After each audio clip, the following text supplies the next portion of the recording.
at them. Congratulations to the happy couple.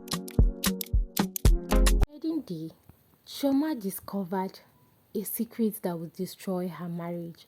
But what happened next was even worse. When Chioma married Emeka, everyone in the village said she was the luckiest woman alive. Emeka was handsome, calm, wealthy, and respected. He owned shops in the city, built a beautiful house for his mother, and never raised his voice at anyone. Women admired him, men wanted to be like him, and Chioma, she thanked God every night for giving her such a perfect husband. Their wedding was the talk of the town. The music was loud, the food was plenty, the joy was real. But behind the smiles, a terrible secret was waiting. The first night after the wedding, Chioma sat shyly on the bed, her heart beating fast. She expected laughter, closeness, and the beginning of a beautiful married life. Instead, Emeka sat beside her in silence. Minutes passed, then tears filled his eyes. At first, Chioma thought something terrible had happened to his family, but what he told her nearly stopped her heart. He confessed that he had been hiding something for years. He said he was unable to perform as a man. Chioma stared at him, frozen. At first, she thought maybe it was fear, nervousness, or stress from the wedding. But days turned into weeks, and weeks turned into months. Nothing changed. Their marriage looked perfect on the outside, but inside the house, Chioma was drowning in confusion, loneliness, and heartbreak. She felt cheated, not because she hated Emeka, but because he had married her without telling her the truth. Still, Emeka begged her not to leave. He promised her he would seek treatment. He promised things would get better. He cried, apologized, and swore he loved her more than life itself. And because Chioma had a good heart, she stayed. But she had no idea that her greatest mistake was not staying with Emeka. It was trusting his younger brother. His name was Uche.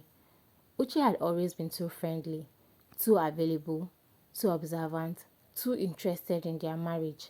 At family gatherings, Chioma noticed the way he looked at her.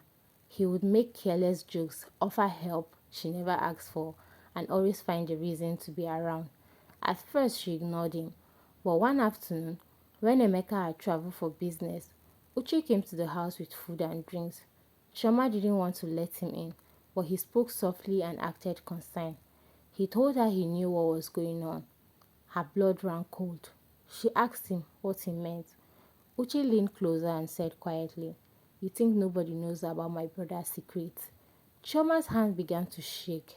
He told her he had known for years, that the whole family had been hiding it out of shame, that even their mother prayed nobody would ever find out. Chioma felt betrayed all over again. Then Uche said the words that changed everything. "If you want a child, I can help you." Chioma stood up immediately and ordered him to leave. She was furious, disgusted, and insulted.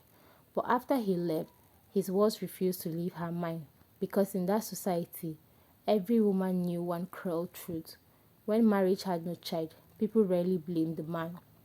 They blamed the woman, and the pressure had already started. Neighbors whispered, aunties asked questions, church women smiled in front of her and mocked her behind her back. Maybe she has a problem. Maybe her womb is weak. Maybe God is punishing her. Choma cried in silence almost every night, and Uche knew it, and that's how the devil entered her life. He didn't come with horns, he came with sympathy. Days later, Uche returned, then again, and again. Each time he spoke gently, pretending he only wanted to save their marriage. He told her that if she had a child, no one would ever question her again. Emeka would be happy, the family name would be protected, and the secret would remain buried forever. Chioma knew it was wrong. She fought it, she prayed about it, she avoided him. But loneliness, pain, pressure, and fear slowly weakened her judgment. And one terrible day, she made the worst decision of her life. Months later, Chioma discovered she was pregnant. The entire family exploded with joy. Her mother-in-law danced, Emeka wept tears of happiness. Neighbors came with gifts and prayers. For the first time since the wedding, the house was full of laughter, but Chioma was not at peace. Every smile felt heavy. Every congratulations felt like a knife. Every time Emeka touched her baby bump with tears in his eyes, guilt nearly crushed her. And then Uche showed his true face. The same man who once spoke like a helper became a monster. He started calling her at odd hours, threatening messages, secret visits, cold warning. At first, he demanded attention. Then he demanded respect. Then one night, he said something that made Chioma nearly collapse. If you don't want me to tell Emeka the truth, you will do exactly what I say. That was when the blackmail began. Uche told Chioma to start taking money from the house. At first, it was small amounts, a few thousand here and there, a hidden envelope there. He said he needed it urgently and promised it was the last time. But it was never the last time. His greed grew. Soon he wanted access to Emeka's shop's earning, the business account details, the documents, the gold jewelry, the cash from a locked drawer in their bedroom. Choma was trapped. If she refused, he threatened to expose everything. If she obeyed, she was betraying the only man who had ever truly loved her. She began to lose weight. She stopped sleeping well. She jumped at every phone call. Even during her pregnancy, fear followed her like a shadow. Emeka noticed. He asked her if she was okay. He begged her to talk to him, but Choma kept lying. I'm fine. It's just stress. I'm tired. Emeka believed her until strange things started happening. Money kept disappearing from the house. Business payments were missing. One of his trusted workers reported that somebody had tried to collect cash using false instructions. At first, Emeka suspected his staff. Then he became suspicious of everyone, but he never for once suspected his wife, because to him, Chioma was innocent, and that made what happened next even more painful. One evening, Emeka came home earlier than expected. The house was unusually quiet. Chioma was in the kitchen trembling, and Uche was sitting in the room, going through a drawer where Emeka kept emergency cash. Before either of them could react, Emeka stepped into the doorway. Silence. The kind of silence that feels like thunder. Uche froze. Chioma nearly dropped the tray in her hand. Emeka looked at the open drawer, then at Uche, then at his wife. Slowly, painfully, he asked, "What is going on here?" Nobody answered. His voice grew louder. "What is going on here?" Choma burst into tears. Uche tried to lie. He said he only came to visit. He said he was looking for a document. He said Choma had called him, but Emeka was not a fool. He grabbed his brother by the shirt and demanded the truth. And under pressure, everything exploded. The affair, the pregnancy, the money, the blackmail, the lies, and the betrayal. Everything. Emeka let go of his brother slowly, like a man whose soul had just left his body.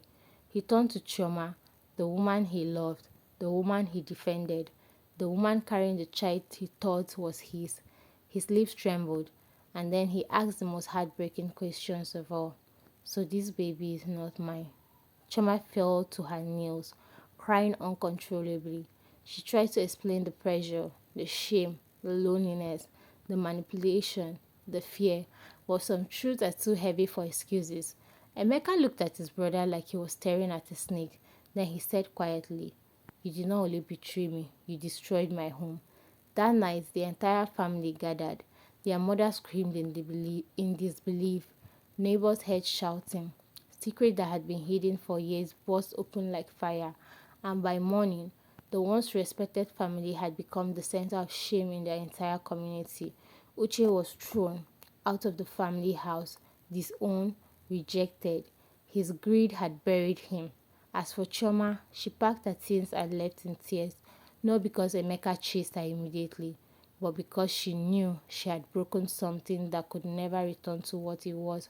Months later, she gave birth to a baby boy, and every time she looked at the child, she saw both love and regret. The child was innocent, but the path that brought him into the world was built on lies, pain, and betrayal. Emeka never fully recovered from what happened, but one thing changed him forever. He stopped pretending.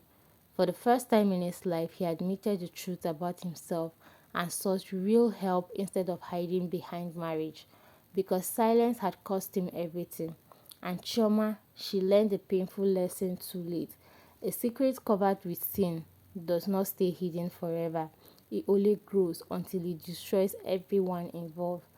Moral of this story is never use deception to build a marriage and never solve one sin with another. The truth may be painful, but lies will always cost more. Thank you guys if you listened to the end. Please don't forget to like, subscribe, and share with your loved ones. See you next time.